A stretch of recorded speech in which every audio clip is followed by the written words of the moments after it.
आज मैं आपके सामने में एक नया वीडियो लेके प्रस्तुत हुआ हूँ और जिसका शीर्षक है क्लाइमेट ऑफ इंडिया।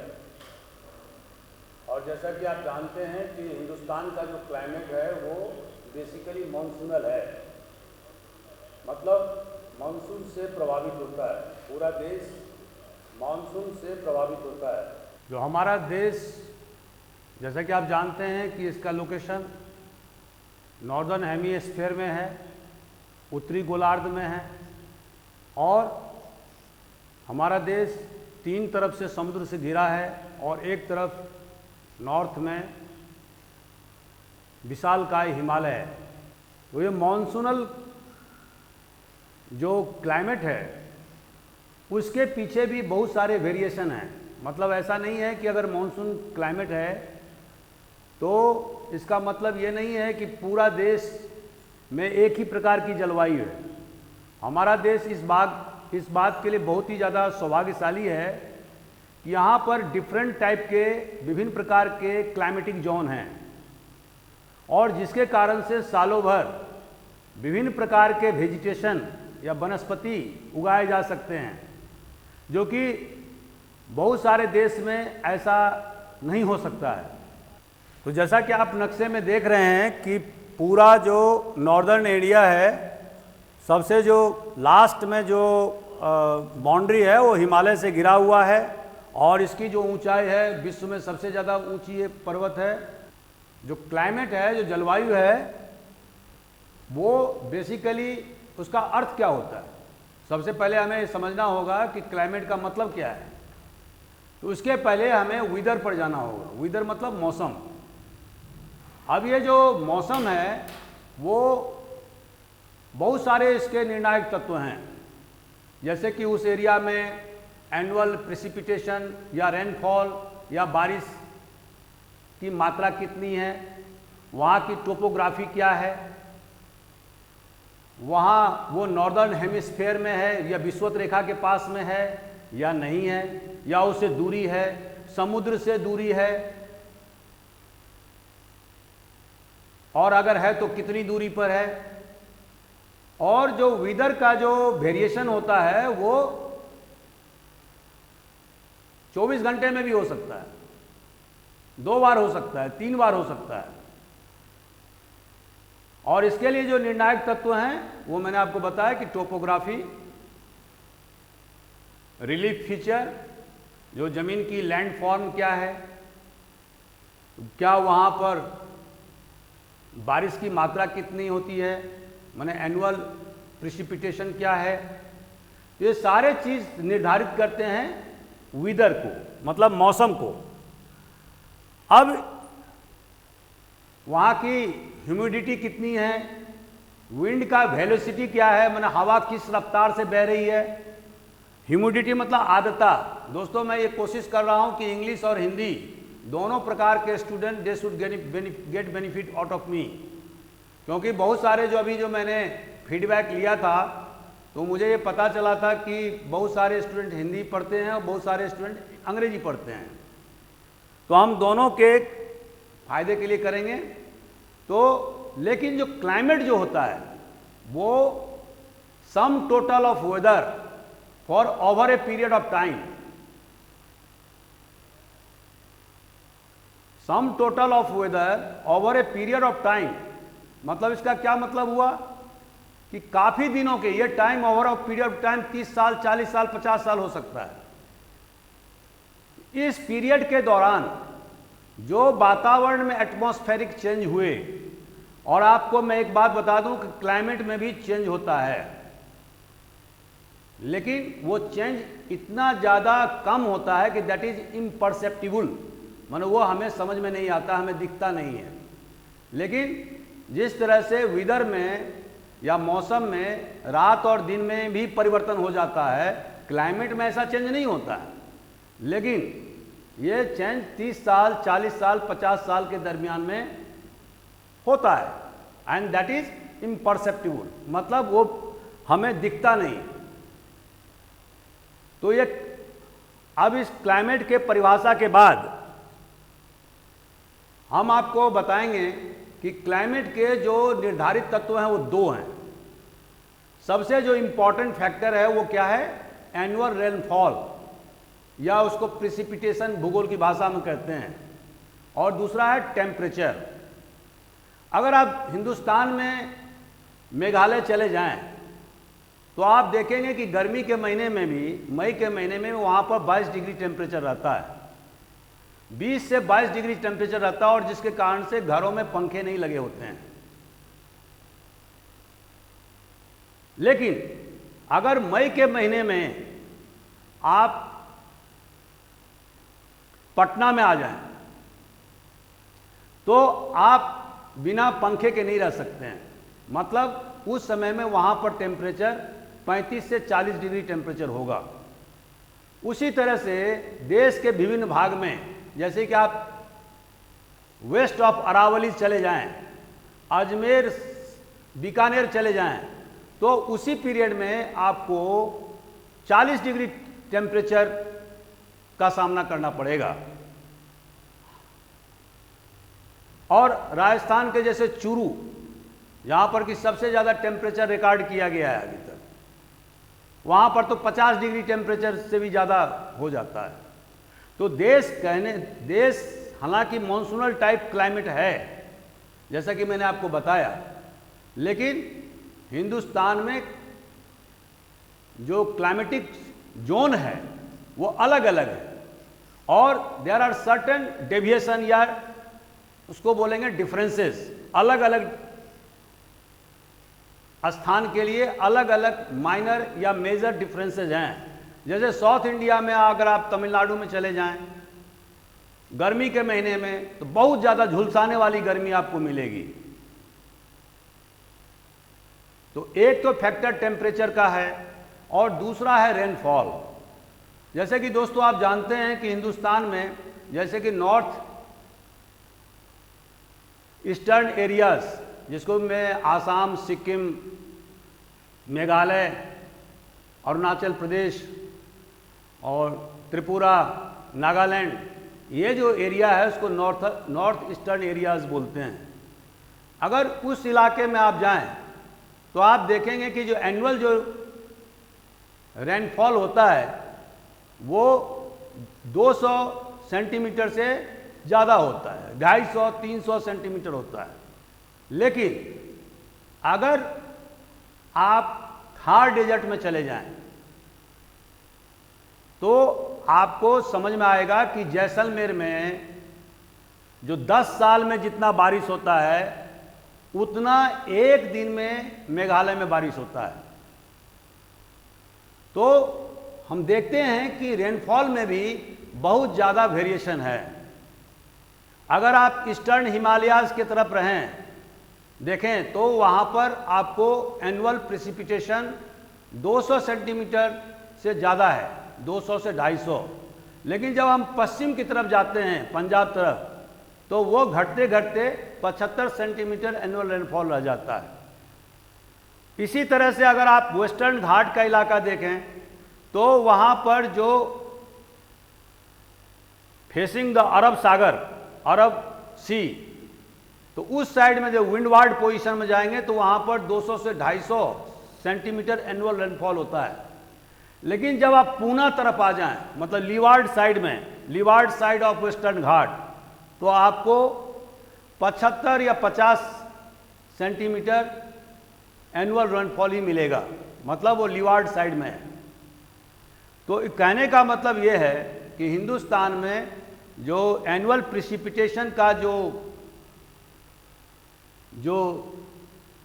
वितरण है, डिस्ट्रीब्यूशन है, वो समान नहीं है। और उसी तरह से जो एनुअल टेम्परेचर है वो भी समान नहीं है।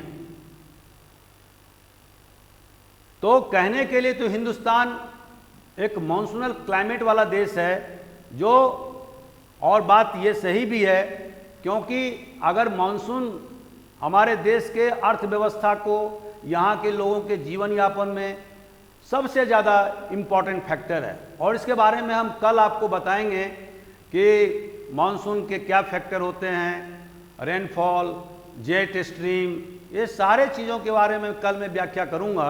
आज के लिए मैं इतना ही कहना चाहता हूँ कि भले ही हिंदुस्तान का क्लाइमेट जो है मॉनसूनल है, लेकिन इसके जो क्लाइमेटिक जोन हैं वो अलग अलग बटे हुए हैं और उसमें बहुत सारे वेरिएशंस हैं, और जिस कारण से हिंदुस्तान में सालों भर कहीं न कहीं हमेशा उपज होता रहता है।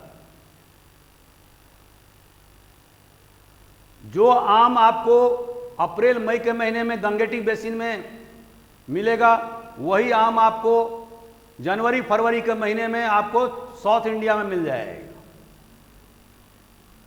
तो इस वेरिएबिलिटी के कारण हमारा देश बहुत ही लकी है, भाग्यशाली है, और यहाँ के बासिंदे बहुत भाग्यशाली हैं, बशर्ते कि वो रिसोर्सेज का जो हमारे पास जो संसाधन है उसका सही ढंग से एक्सप्लॉयटेशन करें, माने दोहन करें। तो बहुत सारे इतिहासकारों, बहुत सारे भूगोलवेत्ताओं ने विभिन्न प्रकार से क्लाइमेटिक जोन का निर्धारण किया है, और इसमें जो सबसे सर्वमान्य, जो अभी हम सिर्फ 2 भूगोलवेत्ताओं के बारे में इसके क्लासिफिकेशन के बारे में बताएंगे। हालांकि बहुत सारे भूगोलवेत्ताओं ने, ज्योग्राफर ने हिंदुस्तान के क्लाइमेटिक जोन को अलग अलग भागों में बांटा है, और जो बेसिक जो डिवीजन है वो 2 चीज़ों पर आधारित है। पहला annual temperature, annual mean temperature, और दूसरा एनुअल रेनफॉल। ये 2 फैक्टर निर्धारित करते हैं। बाकी फैक्टर भी हैं, लेकिन जो है ये जो महत्वपूर्ण जो फैक्टर हैं वो 2 फैक्टर हैं। तो सबसे पहला जो जर्मन ज्योग्राफर जो कोपन ने जो क्लासिफिकेशन किया है उसके बारे में हम बताएंगे। उसके बाद में हम आर.एल. सिंह के क्लासिफिकेशन को बताएंगे, जो हिंदुस्तानी ज्योग्राफर हैं। तो सबसे पहले जो उन्होंने लिया क्लासिफिकेशन का, वो tropical savanna type. Tropical savanna type में, जैसे कि आप जानते हैं कि ट्रॉपिकल सवाना क्या होता है, ग्रासलैंड होता है। आप अगर साउथ ऑफ रसा देखेंगे तो आपको ट्रॉपिकल सवाना का एरिया मिलेगा। तो ये जो टिपिकल जो एरिया है सवाना टाइप का, उसका यहाँ पर आपको मॉनसूनल डेसिडुअस ट्रीज मिलते हैं। और डेसिडुअस ट्री मतलब जो जिसमें पतझड़ में पत्ते गिरते हैं। एक एवरग्रीन ट्री होता है, एवरग्रीन जो ट्री होगा वो उसमें पत्ते नहीं गिरते हैं, लेकिन जो डेसिडुअस जो ट्री होंगे, माने पौधे होंगे, पेड़ होंगे, तो उसके पत्ते पतझड़ में गिरते हैं, इसीलिए इसको डेसिडुअस वेजिटेशन कहा जाता है। तो ये जो ट्रॉपिकल सवाना टाइप है, इसमें जो टेम्परेचर है मैक्सिमम 40 डिग्री होता है, और जनवरी के महीने में जो टेम्परेचर होता है, जो सबसे लोएस्ट टेम्परेचर होता है, वो not more than 18 degree C, माना 18 डिग्री सेल्सियस से कम नहीं हो सकता है। ये इसकी विशेषता है। जो टेम्परेचर जो जनवरी में भी जो सबसे ज़्यादा विंटर का समय होता है, जाड़े का समय होता है, उसमें भी जो टेम्परेचर है वो 18 डिग्री सेल्सियस से कम नहीं हो सकता है, और मैक्सिमम जो टेम्परेचर है मई के महीने में वो 40 डिग्री होगा। और ये जो एरिया कवर होता है वो मेन जो एरिया है वो पेनिनसुलर इंडिया, झारखंड, छत्तीसगढ़, उड़ीसा, आंध्र प्रदेश, तेलंगाना, महाराष्ट्र का कुछ हिस्सा, कर्नाटक और पुरुलिया डिस्ट्रिक्ट ऑफ वेस्ट बंगाल। ये कोपन के क्लासिफिकेशन में इन्होंने ट्रॉपिकल सवाना टाइप जो क्लासिफाई किया है, वर्गीकरण किया है, उसमें इन एरिया को लिया गया है। और जैसा कि आप दोस्तों जानते हैं कि इन एरिया में जो एनुअल जो प्रेसिपिटेशन होता है वो 100 सेंटीमीटर से 200 सेंटीमीटर के बीच में होता है। तो ये दो चीज का डिवाइडिंग फैक्टर है। दूसरा उन्होंने लिया है tropical dry season monsoon type, और इसमें जो शॉर्ट ड्राई सीजन होता है, और इसमें parts of Konkan, Malabar coast, southern area of Tripura और मिजोरम। ये tropical dry season monsoon type वही एरिया है दोस्तों जो आप पश्चिमी घाट में जो माउथ ऑफ ताप्ती नदी माने ताप्ती नदी के मुहाने से जो आप सीधे दक्षिण की तरफ बढ़ते जाएंगे तो आपको वेस्टर्न घाट का एरिया जो हमने ब्लैक कलर से चिन्हित किया है यही होता है। इसके भाग में ये जो एरिया है वेस्टर्न घाट का एरिया जो मालाबार कोस्ट तक फैला हुआ है, इसको बोलते हैं tropical dry season monsoon tide. इसकी जो खासियत ये होती है जो इसका जो समर सीजन होता है वो कम पीरियड के लिए होता है और जो ड्राई सीजन होता है वो भी कम पीरियड के लिए होता है, क्योंकि यहाँ पर जो एनुअल प्रिसिपिटेशन है, जो बारिश होती है वो 200 सेंटीमीटर से ज़्यादा होती है, कभी कभी 300 सेंटीमीटर भी होती है, लेकिन एक एवरेज 200 से 250 सेंटीमीटर एनुअल रेनफॉल होता है। और इस इलाके में एवरग्रीन फॉरेस्ट पाए जाते हैं, क्योंकि जो इनका जो ड्यूरेशन ऑफ ड्राई सीजन होता है वो बहुत कम पीरियड के लिए होता है, तो इसीलिए यहाँ के वेजिटेशन में पत्ते नहीं गिरते हैं। दैट इज जो वहाँ का जो वेजिटेशन है, पौधे हैं, वो एवरग्रीन रहते हैं, हमेशा के लिए हरे रहते हैं। तीसरा उन्होंने क्लासिफिकेशन किया है ट्रॉपिकल ड्राई मॉइस्ट क्लाइमेट। अब ये ट्रॉपिकल ड्राई मॉइस्ट जो क्लाइमेट है वो ड्राई समर सीजन होता है और टेम्परेचर 18 डिग्री सेंटीग्रेड से ज़्यादा हमेशा रहता है। एनुअल रेनफॉल 75 से लेकर 100 सेंटीमीटर हो सकता है और अबाउट 75% रेनफॉल जो है वो सितंबर से दिसंबर के बीच में होता है। अब ये दोस्तों ये कौन सा एरिया है? ये एरिया है कोरोमंडल कोस्ट। ये जो आप एरिया देख रहे हैं, ये जो आप एरिया देखते हैं, ये जो ग्रीन कलर का जो एरिया है इसको कोरोमंडल कोस्ट बोलते हैं, कोरोमंडल तमिलनाडु में। और ये जो एनुअल प्रेसिपिटेशन जो 75 से लेकर 100 सेंटीमीटर जो हमने बताया, उसमें भी अधिकांश जो बारिश होती है वो होती है सितंबर से दिसंबर के बीच में। और ये क्यों होती है? बिकॉज जब हमारा साउथ वेस्ट मानसून जो नॉर्दर्न इंडिया में, उत्तरी भारत में जून जुलाई में एक्टिव होता है और जब वो रिट्रीट करता है, जब वो पीछे जाता है, तो उसको बाद में उसको बोलते हैं नॉर्थ ईस्ट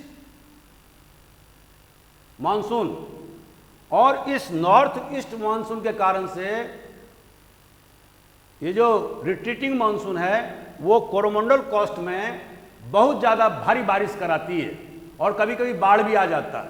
और इसी कारण से मैंने पहले के वीडियो में और पहले क्वेश्चन में आपसे एक क्वेश्चन पूछा था कि साउथ इंडिया में कौन सी ऐसी नदी है जो हमेशा पेरेनियल रहता है, माना हमेशा उसमें पानी रहता है। क्योंकि अमूमन अगर आप देखेंगे कि साउथ इंडिया के जितने भी रिवर हैं, नदी हैं, सभी रेनफेड रिवर हैं, वो कोई ग्लेशियर से उनका स्रोत नहीं है। वो जो पश्चिमी घाट पर जो बारिश होती है उससे वो बारिश लेकर के पानी जो है उससे उनका ड्रेनेज सिस्टम प्रभावित होता है। जो गोदावरी में देख रहे हैं, कृष्णा में देख रहे हैं, तुंगभद्रा में। लेकिन कावेरी नदी में एक स्पेशल विशेषता है, और विशेषता क्या है कि जून जुलाई के महीने में तो साउथ वेस्ट मानसून से उसमें पानी तो होता ही है, पानी उसके पूरे बेसिन में पानी गिरता है। लेकिन जब रिट्रीटिंग मानसून जो नॉर्थ ईस्ट मानसून जो मैंने बताया, उससे जो इसका लोअर एरिया है उसमें भारी बारिश होती है। तो इस तरह से कावेरी नदी दिसंबर जनवरी फरवरी के महीने में भी उसमें हमेशा पानी रहता है और पानी की कोई किल्लत नहीं होती। और इसी कारण से आप देखेंगे कि आज़ाद हिंदुस्तान में सबसे ज़्यादा विवाद कावेरी जल विवाद को लेकर के हुआ, जिसमें कि कर्नाटक, केरल और खासकर और तमिलनाडु ये आपस में अक्सर झगड़ते रहते हैं तो पानी के बंटवारे के लिए। तो हालांकि इसका समाधान लगभग हो चुका है। तो ये जो एरिया है वो कोरोमंडल कोस्ट का है। उसके बाद में हम चलते हैं semi arid steppe climate. Semi arid steppe climate और टेम्परेचर इसमें 18 डिग्री सेंटीग्रेड से कम नहीं होता, रेनफॉल सीजनल होता है, और ये जो है वो रेन शेडो जोन जो है कर्नाटक का, तमिलनाडु, ईस्टर्न राजस्थान, गुजरात और south western part of Haryana को कवर करता है। जो सेमी एरिड स्टेपी क्लाइमेट है, इसका सबसे बड़ी विशेषता यह है कि ये 18 डिग्री सेंटीग्रेड से तो कम टेम्परेचर इसमें नहीं होता। एनुअल प्रेसिपिटेशन की मात्रा भी लगभग जो है वो 75 डिग्री के लगभग आसपास 75 सेंटीमीटर होता है। और इसकी सबसे बड़ी खासियत, जैसे कि मैंने पहले की वीडियो में बताया था, कि वेस्टर्न घाट माने पश्चिमी घाट होने से जो अरबियन सागर से जो साउथ वेस्ट मानसून चलता है, वो अधिकांश बारिश विंडवार्ड साइड में ही हो जाता है, मतलब to the face of Arabian Sea. तो इसके कारण से जो वेस्टर्न घाट का जो पूर्वी हिस्सा है, जो वेस्टर्न घाट आप देख रहे हैं, ये मैंने काले रंग से चिन्हित किया है, इसका जो पूर्वी हिस्सा है, ये वाला हिस्सा है, ये हिस्सा जो है वो रेन शेडो एरिया में आता है, और उसका बड़ा भाग कर्नाटक, महाराष्ट्र ये एरिया है। और इसके अलावा जो गुजरात का एरिया है और जो पूर्वी राजस्थान का एरिया है ये, और हरियाणा का साउथ वेस्ट हरियाणा का इलाका है, ये सारे इलाके जहाँ पर कि टेम्परेचर तो काफ़ी रहता है, मैंने 25 डिग्री से लेकर के 40 डिग्री तक, लेकिन जो एनुअल प्रेसिपिटेशन है, जो उसकी जो बारिश का जो दर है वो 75 और 100 सेंटीमीटर के भीतर ही रहता है, और इसमें भी एनुअल डेविएशन बहुत ज़्यादा होता है। कभी कभी 50 सेंटीमीटर ही बारिश होगा, कभी कभी 75 सेंटीमीटर बारिश होगा। और जो डेविएशन का जो फार्मूला है वो मैं आपको बता देता हूँ। तो जो कोएफिशिएंट ऑफ डेविएशन, ये इसको बोलते हैं उसे डेविएशन बटा मीन इंटू 100। टोटल कितना डेविएशन हुआ, मतलब जो एवरेज होना चाहिए 75, 5 साल 10 साल का जो वहाँ पर जो एनुअल प्रेसिपिटेशन का जो औसत जो देखा गया, मान लीजिए 100 सेंटीमीटर देखा गया है, लेकिन जो तो उसका वो एक मीन हुआ, एक औसत हुआ। और डेविएशन मतलब अगर मान लीजिए उस साल में 50 सेंटीमीटर ही बारिश हुई, तो आपको जो कोएफिशिएंट ऑफ डेविएशन उसका जो रिजल्ट निकलेगा वो निकलेगा 50 बट्टा 75 गुणित 100। तो अक्सर हिंदुस्तान में देखने को आया है कि जहाँ पर वार्षिक बारिश का दर कम रहता है तो वहाँ पर एनुअल डेविएशन भी बहुत ज़्यादा होते हैं। जैसे कि आप राजस्थान में देखेंगे, जैसे जैसलमेर का इलाका ले लीजिए, जो सबसे ज़्यादा शुष्क इलाका है, तो वहाँ पर कभी कभी आप देखेंगे कि 60 सेंटीमीटर बारिश हुई है कभी कभी, लेकिन कभी कभी आप देखेंगे कि 10 सेंटीमीटर से कम बारिश होती है। तो ये जो डेविएशन है वो बहुत ज़्यादा है।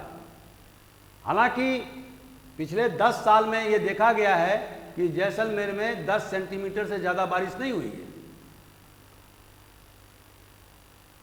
लेकिन ये बात उन इलाकों के लिए लागू नहीं है जहां पर कि एनुअल प्रेसिपिटेशन बहुत ज़्यादा होता है। जैसे कि नॉर्थ ईस्टर्न इलाका, जैसे कि मेघालय के इलाका, वहाँ पर जैसे कि मैंने बताया आपको कि 250 सेंटीमीटर एनुअल प्रेसिपिटेशन का उनका दर है। और इसी तरह से वेस्टर्न घाट में जो अरब सागर की ओर हैं, जिसमें कि कोंकण और मालाबार एरिया आता है, तो वहाँ पर भी 200 से 250 सेंटीमीटर वार्षिक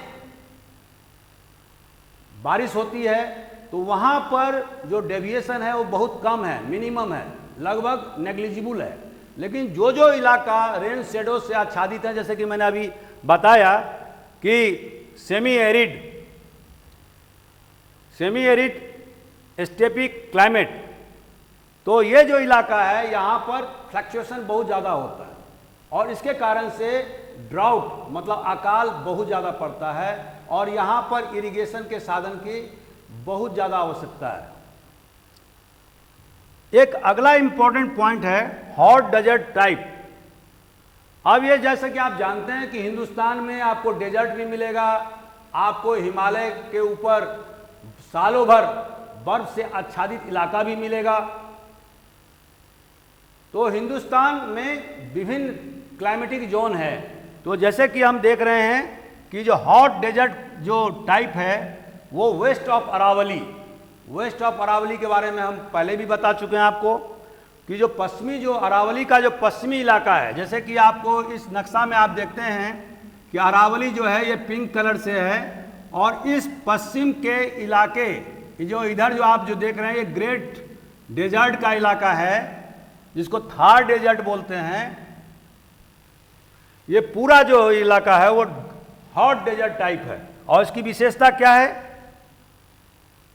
इसकी सबसे बड़ी विशेषता ये होती है कि इसका टेम्परेचर 25 डिग्री से लेकर के 45 डिग्री तक टेम्परेचर रहता है।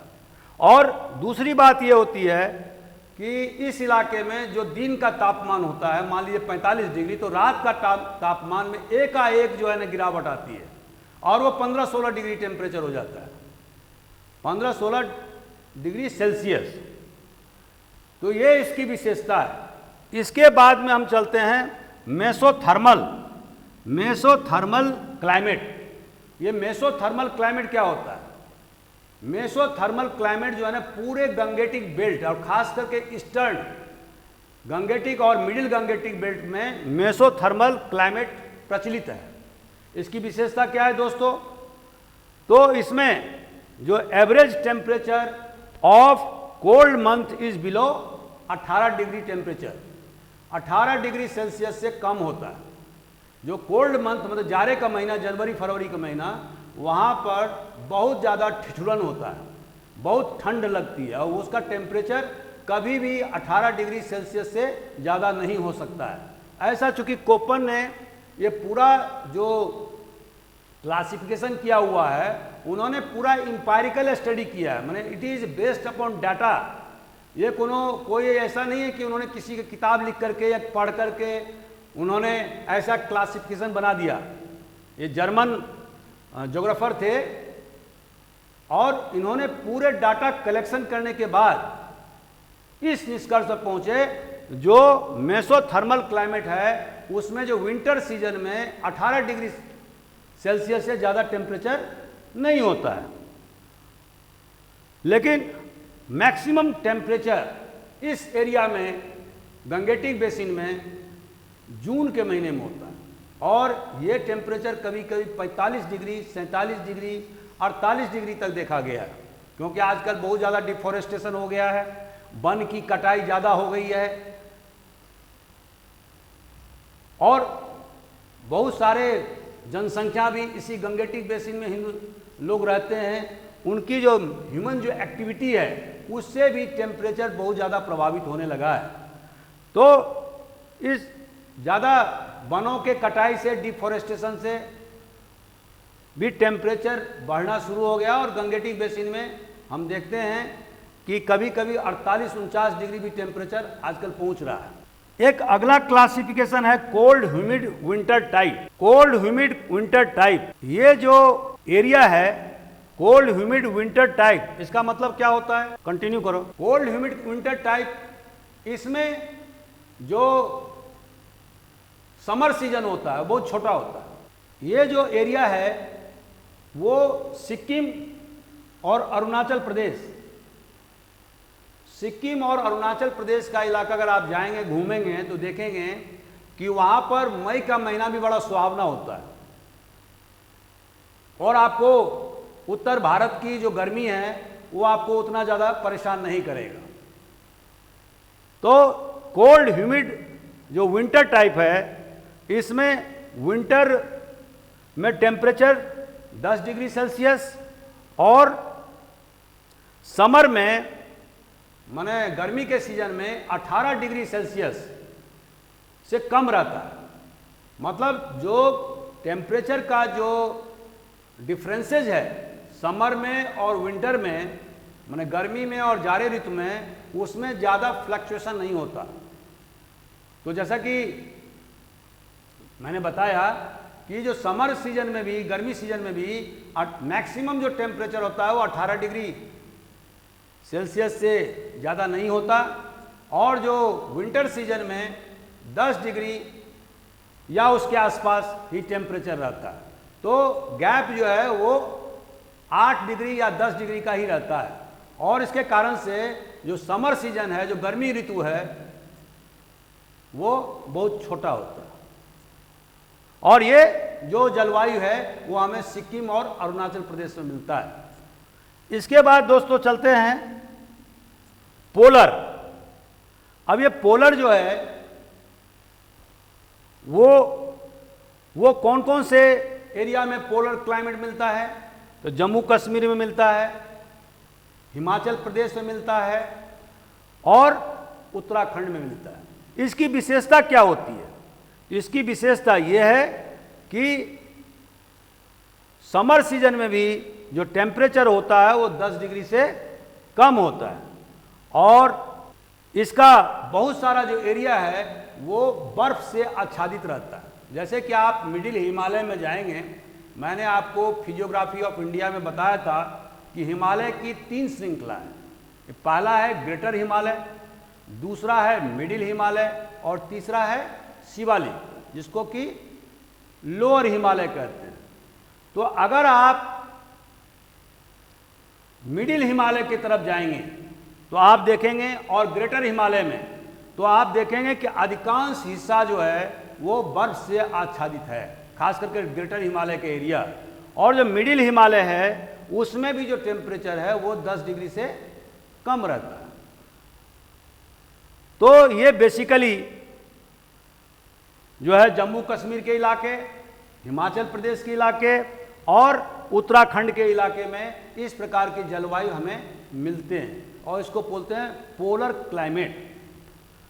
और इसके अलावा एक और क्लाइमेट है और वो क्या है? टुंड्रा। टुंड्रा क्लाइमेट में जो हम वहाँ के एरिया जो देखते हैं वो है 10 डिग्री टेम्परेचर से 10 डिग्री सेल्सियस से कम टेम्परेचर होता है। हाई जो हमारा जो लद्दाख का जो हाई एल्टीट्यूड वाला जो इलाका है वो इस प्रकार के क्लाइमेट में पड़ता है। और इसके अलावा जो ग्रेटर हिमालयाज का इलाका है वो भी टुंड्रा इलाका में पाया जाता है, माने टुंड्रा जलवायु वहाँ पाया जाता है। इसका मतलब क्या है? आप देखेंगे कि वहाँ जो ग्रेटर हिमालय का एरिया वहाँ पर जो वेजिटेशन है वो लगभग नगण्य है। सारे जो वेजिटेशन है वो मिडिल हिमालयाज में पाए जाते हैं। बारिश भी सबसे ज़्यादा मिडिल हिमालय में होती है, शिवालिक में होती है, तराई क्षेत्र में होती है। ग्रेटर हिमालय में अधिकांश भाग सालों भर बर्फ से आच्छादित होता है और इसी कारण से वहाँ पर वनस्पतियों का विकास नहीं होता है। तो this is called tundra type of climate. तो हम बताएंगे आपको आर.एल. सिंह के बारे में। आर.एल. सिंह ने हमारे हिंदुस्तान के भूगोलवेत्ता हैं और उन्होंने हिंदुस्तान के क्लाइमेट के बारे में उसका वर्गीकरण किया है। और वो वर्गीकरण क्या है? सबसे पहले उन्होंने सब ह्यूमिड नॉर्थ ईस्ट, पहला जो है उन्होंने जो डिवाइड किया है वो सब ह्यूमिड नॉर्थ ईस्ट। और इसमें कौन सा एरिया पाया जाता है? जैसे कि हमने इसके सेंटेंस से ही आपको पता है, जो नॉर्थ ईस्टर्न का जो एरिया है उसको उन्होंने एक क्लाइमेटिक जोन में उसको विभक्त किया है। और इसकी जो विशेषता है वो क्या है कि वहां पर जो एनुअल प्रिसिपिटेशन होगा वो 200 सीएम से ज़्यादा हो, सेंटीमीटर से ज़्यादा होगा। और इसका जो एनुअल टेम्परेचर है वो हाईएस्ट जो है वो 25 डिग्री से लेकर के 33 डिग्री सेल्सियस, और बिलो माने लो में ठंडे के समय में, जाड़े ऋतु में 10 से लेकर के 25 डिग्री सेल्सियस, ये उनका पहला वर्गीकरण है। उसके बाद दूसरा जो है वो humid Sahyadri and western coast. Western coast से आपको अभी मैंने अभी बताया ही कि सह्याद्री जो है वो कौन से इलाके को बोलते हैं, तो वेस्टर्न घाट का जो नॉर्दर्न पोर्शन का एरिया है उसको सह्याद्री बोलते हैं, जिसमें कि कोंकण बेल्ट आता है, महाराष्ट्र के का एरिया है। तो इसका जो विशेषता है उसमें एनुअल जो प्रिसिपिटेशन होता है वो 200 सेंटीमीटर से ज़्यादा, और इसका जो टेम्परेचर है वो हाईएस्ट टेम्परेचर 25 डिग्री से लेकर 30 डिग्री सेल्सियस और 18 डिग्री से लेकर के 28 डिग्री सेल्सियस। तो ये इलाका जो वेस्टर्न घाट का इलाका है उसको आर.एल. सिंह ने उसको एक अलग क्लाइमेटिक जोन दिया है। और तीसरा जो एरिया उन्होंने कहा है वह है ह्यूमिड साउथ ईस्ट का इलाका। इसमें बंगाल, झारखंड, छत्तीसगढ़ और उड़ीसा का और आंध्र प्रदेश का इलाका पाया जाता है। और इसमें एनुअल जो प्रिसिपिटेशन है वो 100 सेंटीमीटर से 200 सेंटीमीटर, और इसका जो टेम्परेचर है वो 25 डिग्री हाईएस्ट से लेकर के 35 डिग्री और लोएस्ट में 12 डिग्री से लेकर 27 डिग्री टेम्परेचर होता है। तो उन्होंने बेसिकली दो चीज को रेफरेंस पॉइंट लिया है, एनुअल प्रिसिपिटेशन एंड टेम्परेचर। तीसरा उन्होंने कहा सब ह्यूमिड ट्रांजिशन गंगेटिक प्लेन। अब इसके बारे में आपको मालूम ही है, गंगेटिक प्लेन में जो एनुअल प्रिसिपिटेशन होता है वो 100 से लेकर 200 सेंटीमीटर, और जो एनुअल जो हाईएस्ट टेम्परेचर है वो 25 डिग्री से लेकर 40 डिग्री, और जो लोअर जो टेम्परेचर है वो 10 डिग्री से लेकर 25 डिग्री सेल्सियस। इसके बाद में उन्होंने सब ह्यूमिड लिटरल कोरोमंडल कोस्ट को, जैसे कि कोप्पन ने बताया था, अलग क्लासिफिकेशन किया था, क्लाइमेटिक जोन में विभक्त किया था।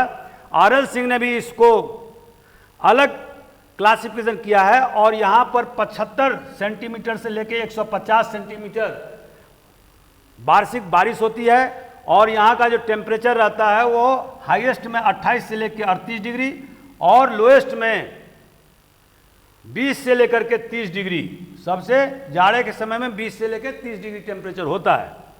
इसके अलावा दोस्तों उन्होंने सेमी एरिड ट्रॉपिकल, इस सेमी एरिड सब ट्रॉपिकल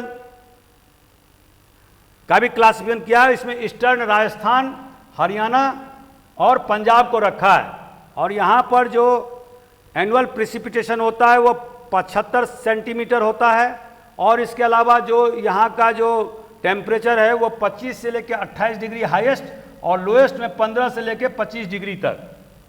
इसके बाद में सब ह्यूमिड कॉन्टिनेंटल, ये एरिया भी जो ये एरिया उन्होंने अपर गंगेटिक बेसिन को रखा है, और इसमें एनुअल प्रिसिपिटेशन 75 सेंटीमीटर से लेकर 150 सेंटीमीटर, और यहाँ का जो तापमान है वो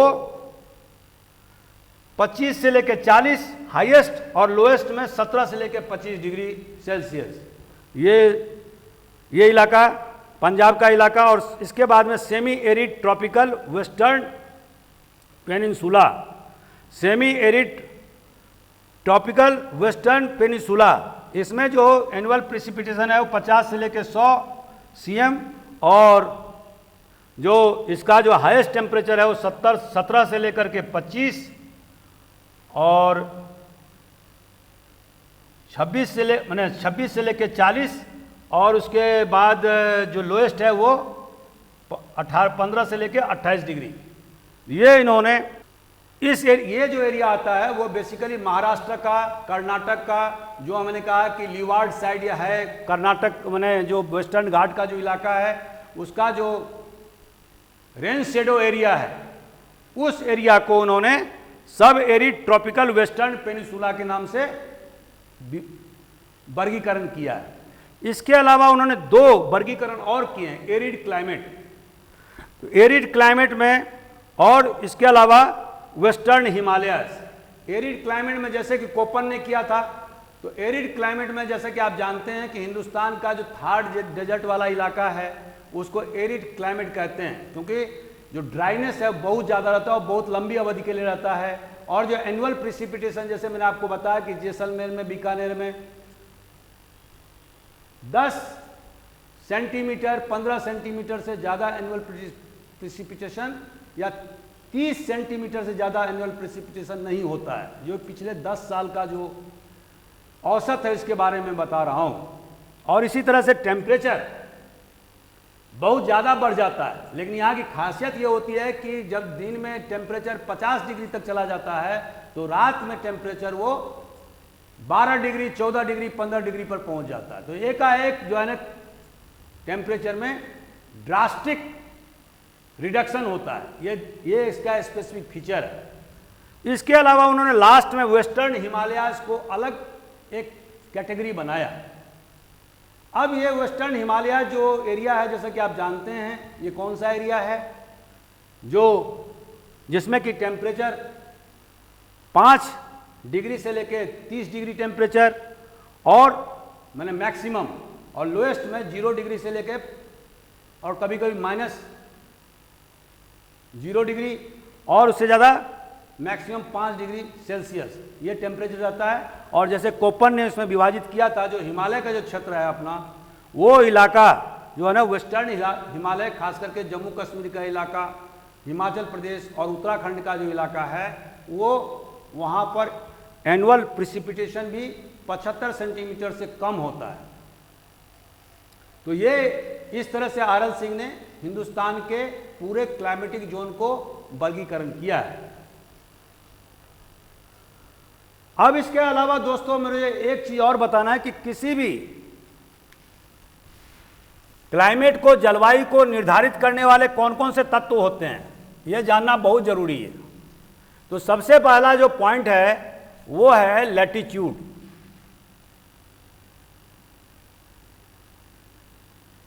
अब अक्षांश, जैसा कि आप दोस्तों जानते हैं और इस नक्शे में भी आपको देखेंगे कि जो ये रेखा है, ये देख रहे हैं आप रेखा, ये मालवा प्लेटो को चीरता हुआ भोपाल के बगल से ये जाती है ये रेखा, इसको क्या बोलते हैं? ट्रॉपिक ऑफ कैंसर, कर्क रेखा।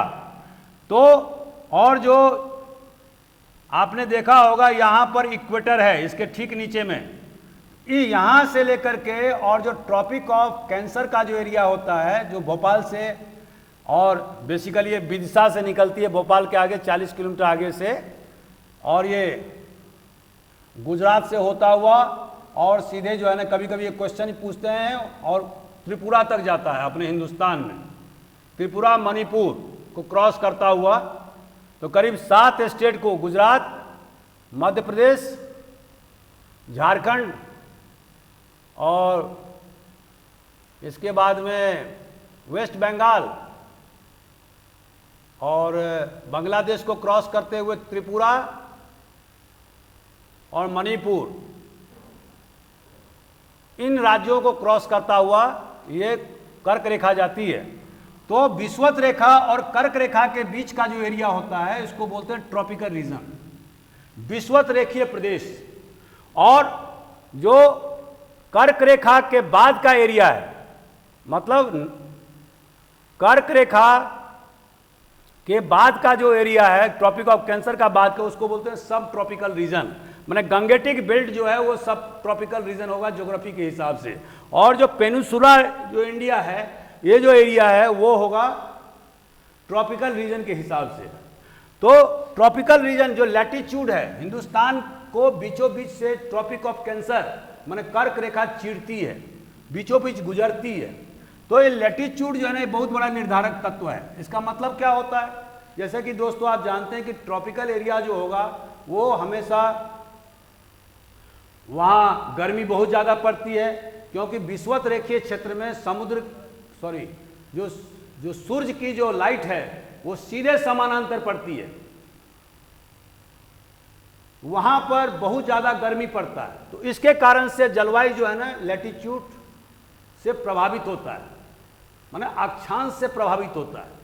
जो जो आप उत्तर की तरफ बढ़ते जाएंगे, हालांकि यही एक फैक्टर नहीं है, मैं दूसरे फैक्टर के बारे में बताना चाहूँगा, क्योंकि अगर आप लैटिट्यूड की बात करेंगे तो ये दूसरे चीज़ से भी कंडीशन होता है। जैसे कि आप मान लीजिए आगरा है, तो आगरा जिस लैटिट्यूड पर है, दार्जिलिंग भी उसी लैटिट्यूड पर है, लेकिन यदि आप मई के महीने में आप देखेंगे तो या जनवरी के महीने में आगरा में 16 डिग्री टेम्परेचर होता है जनवरी के महीने में, तो दार्जिलिंग का टेम्परेचर 0 डिग्री से नीचे रहता है बिकॉज ऑफ द टोपोग्राफी। तो लेकिन लैटिट्यूड का अपने आप में भी बहुत महत्व है। दूसरा जो फैक्टर होता है वो होता है जो हमारे हिंदुस्तान को प्रभावित करता हुआ है, हिमालय माउंटेन, हिमालयाज। अब ये हमारे देश के क्लाइमेट को कैसे प्रभावित करता है, तो देखेंगे कि आप हिमालय के उत्तर में अगर आप चले जाएं तो बढ़ते बढ़ते आपको पोलर रीजन आएगा, साइबेरिया आएगा, उसके बाद में पोलर रीजन आएगा। वहाँ की जो ठंड हवा है, जो ठिठुरानी वाली हवा है, जो सिमरिंग जो विंड है, उससे हिमालय हमें बचाती है और हिमालय उसको रोक देता है, जिसके का अगर वो हिमालय नहीं होता तो हमारा जो नॉर्दर्न प्लेन जो है, जो भारत का अधिकांश जो भाग है वो बंजर हो जाता, कोल्ड डेजर्ट के रूप में परिवर्तित हो जाता। और भूगोल के भाषा में उसको बोलते हैं कैटाबैटिक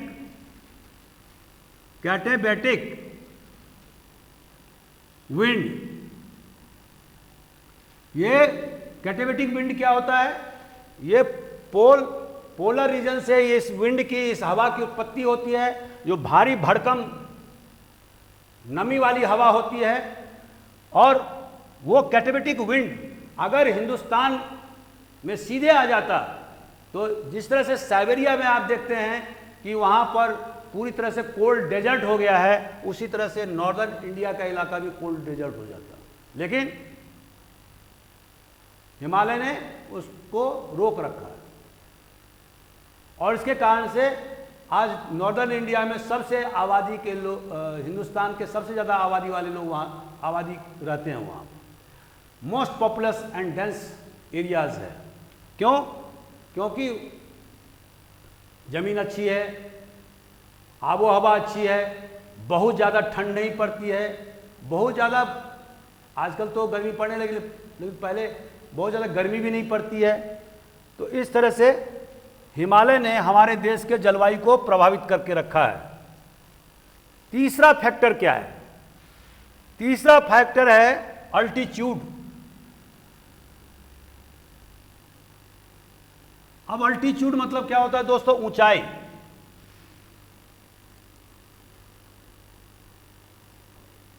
ऊंचाई का मतलब जैसे कि आप देखेंगे हिंदुस्तान में पश्चिमी घाट है, ऊंचाई वाला पर्वत है, फिर दक्षिणी घाट है, हाइट लिए हुए है। हिमालय विश्व का सबसे बड़ा पर्वत श्रेणी है, ऊंचाई भी है और लंबाई भी है, हालांकि लंबाई में दूसरे पर्वत श्रेणी है। तो ये जो अल्टीट्यूड है इससे भी प्रभावित होता है, क्योंकि आपने देखा होगा एटमॉस्फेयर का, आपने अध्ययन किया होगा वायुमंडल को, तो सबसे जो निचला जो हिस्सा होता है उसको क्या बोलते हैं? ट्रोपोस्फेयर। ट्रोपोस्फेयर। इसके ऊपर जो हिस्सा होता है उसको बोलते हैं स्ट्रेटोस्फेयर, और उसके ऊपर जो हिस्सा होता है उसको बोलते हैं मेसोस्फेयर, और उसके ऊपर जो हिस्सा होता है उसको बोलते हैं एक्सोस्फेयर। तो ट्रोपोस्फेयर की क्या विशेषता है? जहां पर हम रहते हैं, जिस धरातल पर हम रहते हैं, उसको क्या बोलते हैं? ट्रोपोस्फेयर। इसकी सबसे बड़ी विशेषता ये होती है कि जो जो हम ऊपर जाते हैं, हमें जो टेम्परेचर है वो कम होता जाता है। फिर स्ट्रेटोस्फेयर में क्या होता है? टेम्परेचर लगभग समान रहता है। फिर मेसोस्फेयर में क्या होता है कि टेम्परेचर बढ़ने लगता है। तो खैर उसके बारे में हम अलग से बताएंगे, उसका अलग से हम क्लास लेंगे।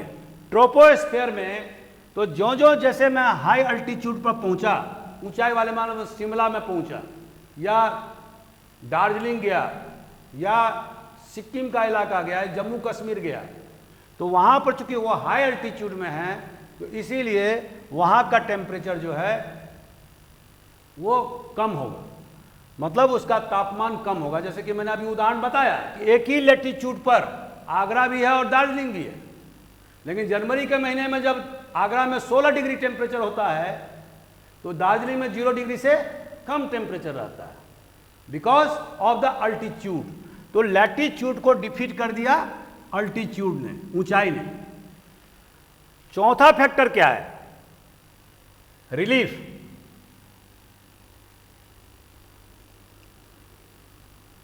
जमीन की बनावट। अब जैसे कि मैंने आपको बताया, अभी तक जो हम बता रहे हैं कि जैसे कि वेस्टर्न घाट का इलाका है, हमने ये भी बताया कि वो जो पूरा सह्याद्री का इलाका है और जो कोंकण का इलाका है और केरल में जिसको मालाबार का एरिया बोलते हैं, जो अरबियन सी से लेकर के वेस्टर्न घाट के बीच का इलाका को मालाबार कोस्ट बोलते हैं। तो हुआ क्या है, बारिश अरबियन सागर से जब साउथ वेस्ट मानसून निकलती है तो उसको क्या है, रोक लेता है। तो सबसे ज्यादा बारिश जो है वो 200 किलोमीटर का जो पट्टी है अरब सागर से लेकर के वेस्टर्न घाट के बीच में, और कहीं कहीं 50 किलोमीटर ही रह गया, खास करके केरला में, तो वहां भारी बारिश होती है। लेकिन जस्ट उसके opposite east of the Western Ghat, जैसे पूना, वहां पर बारिश के लाले पड़ जाते हैं, क्योंकि that is the leeward side of south western monsoon. तो ये रिलीफ जो है, अभी हिमालय, आपने देखा होगा, जैसे मैंने एक दिन क्वेश्चन पूछा था, ट्रांस हिमालयाज में क्या पड़ता है? लद्दाख का एरिया। अब लद्दाख का एरिया क्या है? कोल्ड डेजर्ट है। वो कोल्ड डेजर्ट क्यों हुआ? क्योंकि हिंदुस्तान का जो साउथ वेस्ट मानसून गया तो हिमालय ने उसको रोक लिया और भारी बारिश कराया नॉर्दर्न प्लेन पर, लेकिन वो मानसून आगे नहीं जा पाया। और लद्दाख किधर है? ट्रांस हिमालयाज एरिया में, तो वहां पर कोल्ड डेजर्ट हो गया। अधिक से अधिक लोग पशुपालन करते हैं, उसके ज्यादा वहां पर कोई काम नहीं होता, वो खेती बाड़ी नहीं कर सकते। कहीं कहीं खेती बाड़ी जरूर होता है, लेकिन अधिकांश भाग पूरी तरह से कोल्ड डेजर्ट है। बिकॉज ऑफ दिस कोल्ड, तो ये रिलीफ फैक्टर है। और इसके अलावा डिस्टेंस फ्रॉम सी, समुद्र से किस जमीन की कितनी दूरी है, लैंड मास की क्या दूरी है, उससे भी हमारा जलवायु प्रभावित होता है। जैसे आप देखेंगे कि बॉम्बे में या कोंकण एरिया में लोगों को ठंड का कोई एहसास नहीं होता, बड़ी वुलन शर्ट का, वुलन क्लॉथ का, कपड़े का कोई ज्यादा उपयोग नहीं होगा, क्योंकि वहां पर ठिठुरन वाली ठंड नहीं पड़ती है। लेकिन नॉर्दर्न इंडिया में क्या है, नॉर्दर्न प्लेन में बिना वुलन क्लॉथ के आप नहीं रह सकते, खास करके जारी ऋतु में। तो जो समुद्र से जो दूरी है, ये समुद्र का से बॉम्बे की दूरी एकदम नजदीक है, तो उसके कारण क्या होता है, समुद्र में पानी जो होता है वो ठंडा भी बहुत देर से होता है और गर्म भी बहुत देर से होता है। लैंड के साथ क्या है कि जल्दी ठंडा होता है और जल्दी गर्म होता है। तो समुद्र की हवा जो बॉम्बे में पहुंचती है वो उसको प्रभावित करता है, और जिसके कारण से टेम्परेचर में ज्यादा ड्रास्टिक रिडक्शन नहीं हो पाता। टेम्परेचर एक बैलेंस बना के रखता है और सालों भर बैलेंस रहता है। इसके अलावा जैसे दोस्तों आप जानते हैं कि हमारा जो देश है वो 3 तरफ से समुद्र से घिरा है, तो कोस्टल एरियाज जो है, जो तीनों तरफ के, को चाहे गुजरात का कोस्ट हो या मालाबार का कोस्ट हो या कोरोमंडल कोस्ट हो या उड़ीसा का कोस्ट हो, बंगाल का कोस्ट हो, तो ये सारे जो कोस्टल इलाके हैं उनके क्लाइमेटिक जोन अलग हो गए, apart from the monsoonal climate.